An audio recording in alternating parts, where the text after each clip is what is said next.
আসসালামু আলাইকুম প্রিয় অষ্টম শ্রেণীর বৃত্তি প্রত্যাশী ছাত্রছাত্রীরা, আপনারা সবাই কেমন আছেন? আজকে আমি যে টপিকস নিয়ে আলোচনা করবো সেটা হচ্ছে পিথাগোরাসের উপপাদ্য। যারা পিথাগোরাসের উপপাদ্য একেবারেই পারে না এবং বুঝতে পারো না, তাদের জন্য আজকের এই ভিডিও। তাহলে চলো দেখা যাক। আমি বোর্ডে পিথাগোরাসের উপপাদ্যের আমি 7 নম্বর অঙ্কটা নিয়ে আজকে আমি আলোচনা করব। যে অঙ্কটা আমরা খুব সহজে সহজে সহজে আমি বুঝে দেওয়ার চেষ্টা করব। দেখি তাহলে বোর্ডের দিকে যাই আমরা। 7 নম্বর অঙ্কটা আমাদের কি আছে? এ বি সি একটি সমবাহু ত্রিভুজ, এডি বিসি এর উপর লম্ব। তাহলে ত্রিভুজটা হচ্ছে সমবাহু, এডি বিসি এর উপর একটা লম্ব। প্রমাণ করতে হবে যে A B square plus B C square plus C A square equal 4 AD square. এটা আমাদের কি করতে প্রমাণ করতে হবে। তাহলে আমি আমার কাজের সুবিধার জন্য আগে থেকে আমি একটা ত্রিভুজ এঁকে নিয়েছি, বিশেষ নির্বাচনটাও লিখে নিয়েছি এবং প্রমাণের কিছু অংশ আমি লিখেও রাখছি, সময় যাতে আমার বাঁচে। ঠিক আছে, তাহলে দেখো আমি প্রথমে কি লিখছি, বিশেষ নির্বাচন। বিশেষ নির্বাচনটা হচ্ছে প্রশ্নে যেটা যা দেওয়া আছে সেটা একটু সাজিয়ে গুছিয়ে লেখাই হচ্ছে বিশেষ নির্বাচন।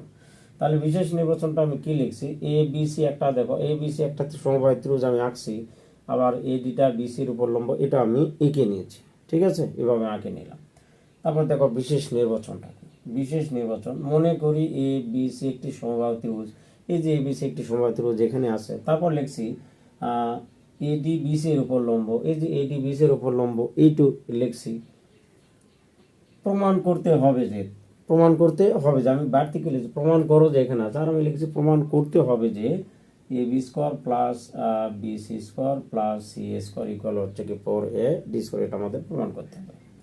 তাহলে দেখো প্রমাণ, যেহেতু এ বি সি একটা হলো সমবাহু ত্রিভুজ হওয়ার কারণে দেখো A B equal B C equal C, অর্থাৎ তিনটা বাহু আমরা সমান করে লিখতে পারি। ঠিক আছে, সমান করে আমি লিখে দিয়েছি। আবার এডি বিসি এর উপর লম্ব হয়, BD equal CD equal BC ভাগ আমরা 2 লিখতে পারি। কারণটা কি, একটা ত্রিভুজে সমবাহু ত্রিভুজের উপর যদি লম্ব অঙ্কন করা হয়, যে শীর্ষবিন্দু থেকে আমরা নিই না কেন, সেই বাহুটা কি করবে, সমান 2 ভাগে ভাগ করবে। তাহলে বিসি সমান কি লেখা যায়, হাফ ভাই বিসি ভাগ আমরা 2 লিখতে পারি, অর্থাৎ অর্ধেক লিখতে পারি। আর এই জন্য আমরা BD equal CD equal BC ভাগ 2 আমি লিখে নিয়েছি। ঠিক আছে, তাহলে এখন আমরা দেখো এখানে এ বি ডি একটা ত্রিভুজ আছে, এ সি ডি একটা ত্রিভুজ আছে, তো দুটাই হলো সমকোণী ত্রিভুজ। এখানে কি ত্রিভুজ উৎপন্ন হয়েছে, এখানে সমকোণ অর্থাৎ 90 ডিগ্রি কোণ উৎপন্ন হয়েছে। তাহলে এই ত্রিভুজ যদি ধরি তাহলে এটা অতিভুজ, এই ত্রিভুজ যদি ধরি এটা হবে কি অতিভুজ। তাহলে এটা হবে ভূমি, এটা হবে দিক, ত্রিভুজের ক্ষেত্রে লম্ব, আর এটা হবে কি আমাদের ভূমি হবে। তাহলে এখন যাওয়া যাক, আমরা করবোটা কি, যে এখানে যে কোনো একটা ত্রিভুজ আমরা ধরে নিব, যে কোনো একটা ত্রিভুজ আমরা ধরে নিলাম। তাহলে এখন আমরা লিখবো, এখন আমাদের কিন্তু প্রমাণের পালা। তাহলে আমি এ বি ডি নিলাম, ত্রিভুজ এ বি ডি এ পিথাগোরাসের সূত্র আমি প্রয়োগ করি। পিথাগোরাসের সূত্র আমরা কি জানি, অতিভুজ স্কোয়ার। এই যে এটা হলো কি আমাদের অতিভুজ, আমি লিখলাম, এখানে আমি লিখি ত্রিভুজে এ বি স্কোয়ার ইকুয়াল, তারপর কি জানি লম্ব স্কোয়ার। তাহলে আমি লিখলাম এ ডি স্কোয়ার প্লাস এটা হলো কি ভূমি, বি ডি স্কোয়ার। এটা আমরা কি লিখতে পারি। তারপর আমি লিখতে পারি এ ডি এখানে আছে, এখানে থাকবে, প্লাস বিডির পরিবর্তে আমি লিখতে পারি কি বিসি ভাগ হলো 2, তারপর কি দেওয়া আছে স্কোয়ার আছে, আমি স্কোয়ার দিয়ে নিলাম। তারপর আমি লিখব এ ডি স্কোয়ার প্লাস, এখন লেখা যায় এই বিসির পরিবর্তে দেখো আমি এ বি লিখতে পারি, যেহেতু আমার এখানে কি আছে, এ বি আছে, এই জন্য আমি এখানে লিখলাম এ বি ভাগ হচ্ছে 2, তারপর কি দিলাম আমি স্কোয়ার দিলাম। এখান থেকে আমি এখানে আসলাম। তাহলে দেখো বা দিয়ে আমি লিখতে পারি A B square equal A D square plus A B square ভাগ 4। তাহলে এ বির উপর স্কোয়ার থাকলে এ বি স্কোয়ার, আর 2-র উপর স্কোয়ার থাকলে 4, এটা আমি লিখতে পারি। তারপর আমি কি নিব, লসাগু নিলাম। লসাগু নিলে 4 এ ডি স্কোয়ার প্লাস হবে কি এ বি স্কোয়ার, এটা আমি নিলাম। তাহলে এই সাইডে যদি আমরা এই 4টা যদি এই বামে পার করে দিই, তাহলে এটা আসে, এটাখানে কী হয়ে যাবে, গুণ হয়ে যাবে। তাহলে লিখতে পারি কি 4a B square equal 4a D square plus হবে আমাদের এ বি স্কোয়ার।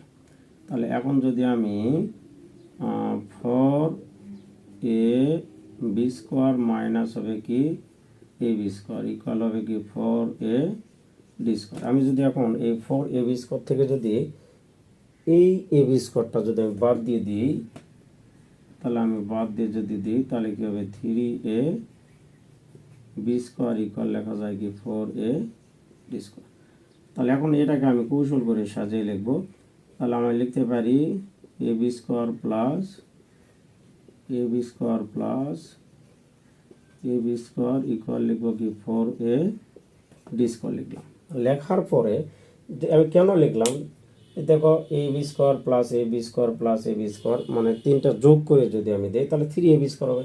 কারণ এখানে দেখো A B square plus B C square plus C square আছে। তাহলে আমি প্রথমটার পরিবর্তে আমি কোনো কিছু লিখলাম না, এ বি স্কোয়ারই আমি লিখলাম। এ বির পরিবর্তে লেখা যায়, দেখো এ বির পরিবর্তে বিসি লিখতে পারি, তাহলে এই জন্য আমি এখানে দিলাম বিসি স্কোয়ার। আবার দেখো আবার এ বির পরিবর্তে লেখা যায় কি সি এ লেখা যায়, এই এ বি স্কোয়ারের পরিবর্তে আমি লিখলাম সি এ লিখে তারপর স্কোয়ার দিলাম, তারপর আমি লিখবো কি 4a ডি স্কোয়ার। এটাই আমাদের কি প্রমাণিত।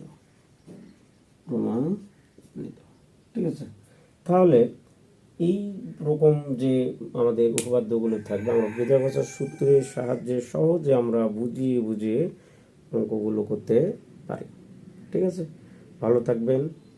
এবং যারা নতুন আমার এই জ্যামিতির এই ক্লাসটা যারা দেখতেছো, যদি নতুন হয়ে থাকো তাহলে অবশ্যই আমার চ্যানেলটাকে সাবস্ক্রাইব করবেন এবং পাশে থাকা বেল বাটনটি অন করে রাখবেন। ভালো থাকবেন, সুস্থ থাকবেন, আল্লাহ হাফিজ।